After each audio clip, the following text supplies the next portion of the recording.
السلام علیکم دوستو، آپ سبھی نے مور کو تو دیکھا ہی ہوگا۔ یہ بہت ہی خوبصورت ہوتا ہے، لیکن کیا آپ کو پتہ ہے کہ مور پہلے جنت میں رہا کرتا تھا اور یہ آج سے کئی گنا زیادہ خوبصورت جنت میں تھا۔ مور کی خوبصورتی کو دیکھ کر سبھی پرندے اس کے دیوانے تھے، لیکن کیا آپ یہ جانتے ہیں کہ مور کو اللہ تبارک و تعالیٰ نے جنت سے نکال دیا تھا؟ آج کی میری اس ویڈیو میں آپ کو بتاؤں گی کہ مور سے کیا غلطی ہوئی تھی جس کی وجہ سے اسے جنت سے بے دخل کر دیا گیا تھا۔ تو میرے دوستو، جیسا کہ آپ سبھی جانتے ہوں گے کہ اللہ پاک نے حضرت آدم علیہ السلام اور حضرت حوا رضی اللہ تعالیٰ عنہ کو انسانوں میں سب سے پہلے پیدا کیا۔ جب اللہ تبارک و تعالیٰ نے حضرت آدم علیہ السلام اور حوا رضی اللہ تعالیٰ عنہ کو پیدا کیا تو انہیں رہنے کے لیے جنت میں بھیج دیا۔ اللہ تعالیٰ نے ان کے لیے طرح طرح کی نعمتیں رکھی تھیں، کئی طرح کے پھل میوے سبھی اللہ تعالیٰ نے موجود کرائے، لیکن ان سبھی میں ایک اناج ایسا موجود تھا جسے اللہ پاک نے حضرت آدم علیہ السلام اور حوا رضی اللہ تعالیٰ عنہ کو کھانے کے لیے سخت منع کیا تھا۔ کچھ علماء اکرام اس اناج کو گیہوں کہتے ہیں، جسے ہم لوگ گیہوں کے نام سے جانتے ہیں۔ اللہ پاک کا ارشاد ہوا کہ تم یہاں ہر نعمت کا لطف اٹھاؤ، لیکن کبھی بھی اس طرح کے قید کے پاس نہیں جانا۔ دوستو، یہ بات تو سبھی کو پتہ ہے کہ شیطان ابلیس حضرت آدم علیہ السلام کی وجہ سے جنت سے نکالا گیا تھا، کیونکہ اس نے اللہ کے حکم کی نافرمانی کی تھی۔ حضرت آدم علیہ السلام کو سجدہ کرنے سے منع کیا تھا، اس وجہ سے وہ حضرت آدم علیہ السلام کو اپنا دشمن مانتا تھا۔ اسی لیے شیطان یہ چاہتا تھا کہ وہ کیسے بھی کر کے حضرت آدم علیہ السلام اور حوا کو جنت سے نکلوا دے۔ جب شیطان کو یہ پتہ چلا کہ اللہ پاک نے آدم علیہ السلام اور حوا کو جنت میں موجود ایک اناج کو کھانے کے لیے منع کیا ہے، تو شیطان ان لوگوں کو کسی نہ کسی طرح سے بہکانے کے لیے جنت کے دروازے پر آ کر بیٹھ گیا اور 300 سالوں تک انتظار میں دروازے پر بیٹھا رہا کہ کوئی جنت سے باہر آئے جس کے ذریعے وہ اپنے انتقام کو انجام دے، کیونکہ شیطان جنت کے اندر نہیں جا سکتا تھا۔ مور جو کہ جنت میں رہنے والے تمام پرندوں میں سب سے خوبصورت پرندہ تھا، ایک دن مور جنت کے دروازے کے باہر آیا۔ جب شیطان نے مور کو دیکھا تو دیکھ کر بہت ہی خوش ہوا۔ شیطان نے مور سے کہا کہ تم کون ہو؟ اپنا تعارف کرواتے ہوئے مور نے بتایا کہ میں جنت میں رہنے والا ایک پرندہ مور ہوں۔ پھر مور نے شیطان سے پوچھا، تم کون ہو؟ شیطان نے بتایا، میں اللہ پاک کا ایک نیک فرشتہ ہوں اور میں جنت کو اندر سے دیکھنا چاہتا ہوں اور وہاں کی چیزوں کو اپنی آنکھوں سے دیکھنا چاہتا ہوں۔ کیا تم مجھے یہ سب دیکھنے کے لیے جنت کے اندر لے جا سکتے ہو؟ اگر تم مجھے جنت کے اندر لے چلو تو میں تمہیں 3 باتیں بتاؤں گا جس سے تمہاری زندگی لمبی ہوگی۔ تم نہ تو کبھی بیمار پڑو گے، نہ تمہیں بڑھاپا آئے گا اور نہ تم ہمیشہ ہمیشہ کے لیے جنت کے ہی بن کر رہ جاؤ گے۔ یہ سب سن کر مور کے دل میں لالچ آ گیا اور وہ شیطان سے کہا کہ مجھ میں تو اتنی طاقت نہیں کہ میں تمہیں جنت کے اندر لے جا سکوں، لیکن میرا ایک دوست ہے جس کا نام سانپ ہے، وہ شاید تمہیں جنت کے اندر لے جانے میں تمہاری مدد کر سکتا ہے۔ یہ کہہ کر مور سانپ کے پاس گیا اور اسے سارا واقعہ بتایا۔ ادھر سانپ بھی لالچ میں آ گیا۔ سانپ نے شیطان کو اپنے منہ میں لے کر چھپا لیا اور اپنے منہ کو بند کر کے جنت کے اندر داخل ہو گیا۔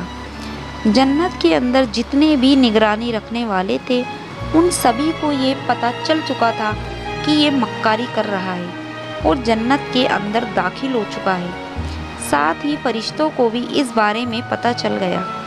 فرشتے شیطان کے پاس آئے اور اسے نکال ہی رہے تھے، تبھی اللہ پاک کا حکم آیا کہ شیطان کو ابھی جنت میں ہی رہنے دو۔ शायद ऐसा इसीलिए किया गया ताकि अल्लाह रब्बुल इज़्ज़त आदम अलैहिस्सलाम का इम्तिहान ले सके। ये हुक्म सुनकर वो फरिश्ते वहीं रुक गए और शैतान को जन्नत में ही छोड़ दिया। इसके बाद शैतान आदम अलैहिस्सलाम और हव्वा के पास आया और आकर उनसे मीठी मीठी बातें करने लगा। इस वक्त तक शैतान अपने असली रूप में नहीं था। उसकी शक्ल में काफ़ी बदलाव था, जिसकी वजह से आदम अलैहिस्सलाम और अम्मा हव्वा उसको पहचान ना सके।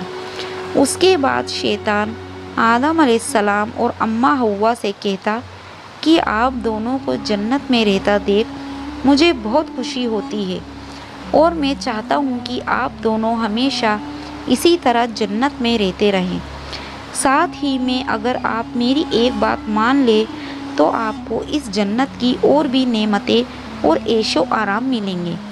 शैतान की ये बातें सुनकर आदम अलैहिस्सलाम ने उससे पूछा कि ऐसा कैसे हो सकता है। शैतान ने आदम अलैहिस्सलाम से कहा कि अगर आप यह दरख्त का फल खा लें तो आप हमेशा जन्नत में ही रहेंगे। यह सुनकर हज़रत आदम अलैहिस्सलाम के दिल में थोड़ा सा लालच आ गया, लेकिन उससे ज़्यादा उनके दिल में अल्लाह रब्बुल इज़्ज़त का खौफ था।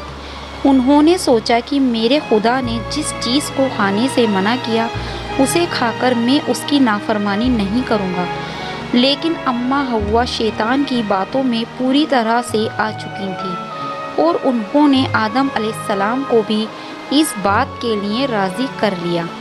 फिर जब दोनों ने वह अनाज का दाना खाया और अनाज के दाने को खाते ही उन दोनों के सतवा जे हो गए, जिसे छुपाने के लिए उन्होंने पेड़ों के पत्ते लेकर पहनाना शुरू कर दिए।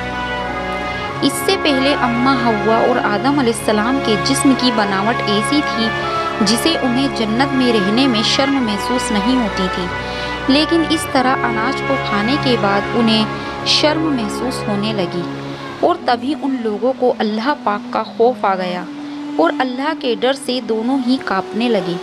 तभी अल्लाह तबारक व तआला ने फरिश्तों को हुक्म दिया कि वे अम्मा हव्वा और हज़रत आदम अलैहिस्सलाम दोनों को ज़मीन पर भेज दें। अल्लाह तबारक व तआला ने जन्नत में आदम अलैहिस्सलाम और अम्मा हव्वा के लिए हर नेमत रखी थी, बस एक अनाज को खाने से मना किया था। लेकिन शैतान ने उनके दिल में वसवसे डालकर उनसे अल्लाह की नाफरमानी करवा दी और उन्हें जन्नत से बाहर निकलवा ही दिया। और अल्लाह पाक ने आदम अलैहिस्सलाम और अम्मा हव्वा को एक वक्त तक के लिए ज़मीन पर भेज दिया।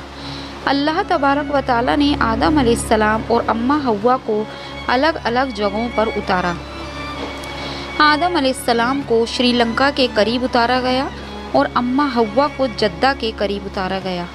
कहा जाता है कि जब मोर जन्नत में रहा करता था तो उसके पैर बहुत ही खूबसूरत हुआ करते थे, लेकिन जब मोर अपने पैरों से चलकर शैतान को जन्नत के अंदर ले गया तो अल्लाह पाक ने उसके खूबसूरत पैर उससे छीन कर उसे भी ज़मीन पर पहुंचा दिया और जन्नत से निकाल दिया। और सांप जो अपने मुंह के अंदर शैतान को छुपा कर ले गया, उसके मुंह से पहले खुशबू आया करती थी और ना ही उसके मुंह में कोई जहर हुआ करता था। लेकिन अल्लाह की नाफरमानी करने के बाद अल्लाह ने उसके मुंह से वे खुशबू छीन ली और उसके मुंह में जहर पैदा कर दिया और सांप को भी मोर के साथ जन्नत से बाहर निकाल दिया गया। कुछ उलेमा इकराम का कहना है कि सिर्फ एक मनगढ़ंत कहानी है और ऐसा कुछ भी नहीं हुआ था, लेकिन कुछ उलेमा इकराम ऐसा भी हैं जिनका कहना है कि आदम अलैहिस्सलाम को जन्नत से निकालने का वाक़ये में इस वाक़ये का जिक्र हुआ है। तो मेरे दोस्तों, अल्लाह पाक बेहतर जानने वाला है। मेरे दोस्तों, बेशक अल्लाह ताला बड़ा ही ताकत वाला और कुदरत वाला है। अल्लाह पाक हम सब पर रहमो करम फरमाए। आमीन सुम्मा आमीन। तो मेरे दोस्तों, ये थी मेरी आज की वीडियो। आप सबको ये वीडियो कैसी लगी मुझे कमेंट बॉक्स में ज़रूर बताएं और इस वीडियो को अपने दोस्तों और रिश्तेदारों में ज़रूर शेयर करें। तब तक के लिए अल्लाह हाफिज़।